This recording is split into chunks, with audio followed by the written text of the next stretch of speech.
ఆగిపోయింది, కళ్ళ ముందు చూస్తున్నాయి.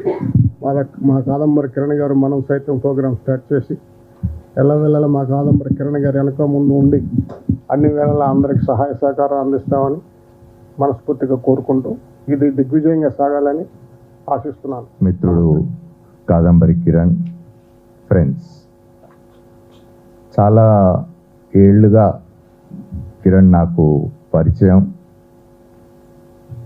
ఆయన ఈ కార్యక్రమం ప్రారంభించిన 1-2 సంవత్సరాల నుంచి చాలా రెగ్యులర్గా నాతో మాట్లాడుతూ ఉంటాడు. ఆయన చేస్తున్న కార్యక్రమాలు చెప్తూ ఉంటాడు. ఇంతకుముందు తను ప్రారంభంలో మాట్లాడుతూ జి కృష్ణ గారి శిష్యుడిని అని చెప్పాడు. మేము కూడా అందరం జి కృష్ణ గారి శిష్యులం. జి కృష్ణ గారు ఆయన బ్రతికుండగానే తన అంతిమంగా ఎక్కడికి వెళ్తాడో ఆయనకు తెలుసు.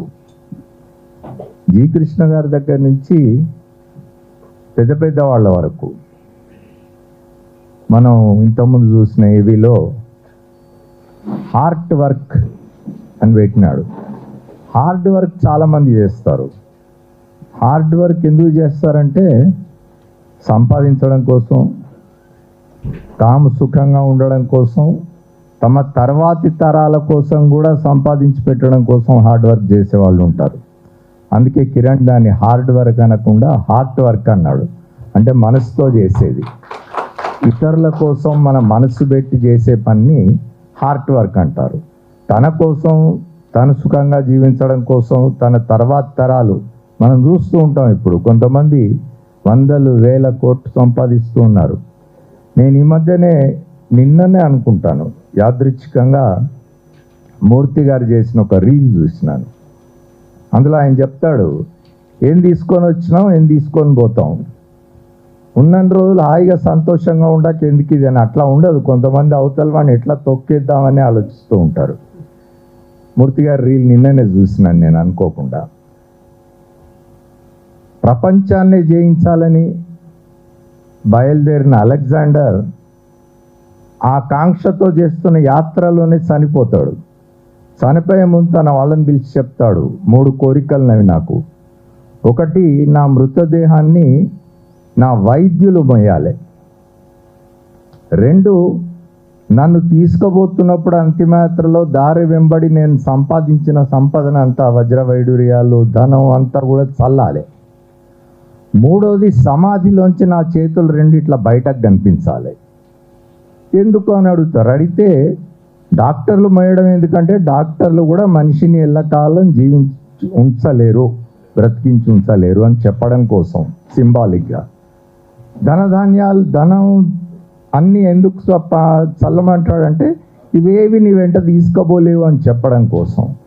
3వది, చేతులు ఎందుకు ఇట్లా బయటికి కనిపించేట్టుగా పెట్టమంటాడంటే నేనేం తీసుకోబోలేదని ప్రపంచానికి తెలియడం కోసం అంటాడు.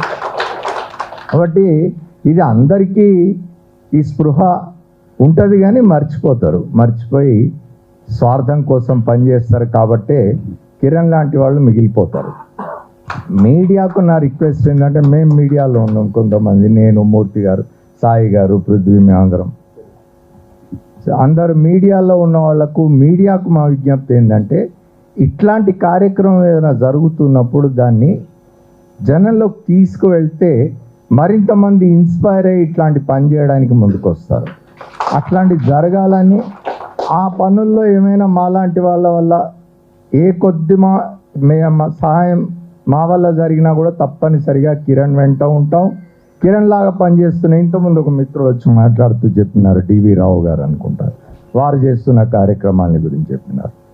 మనం సంపాదించే దాంట్లో ఓ 5%, 10% కనీసం జనం కోసం ఖర్చు పెడితే మనం మనుషులుగా పుట్టినందుకు సార్థకత ఉంటుంది. కిరణ్ మరొక్కసారి అభినందిస్తూ నన్ను క్షమించాలి.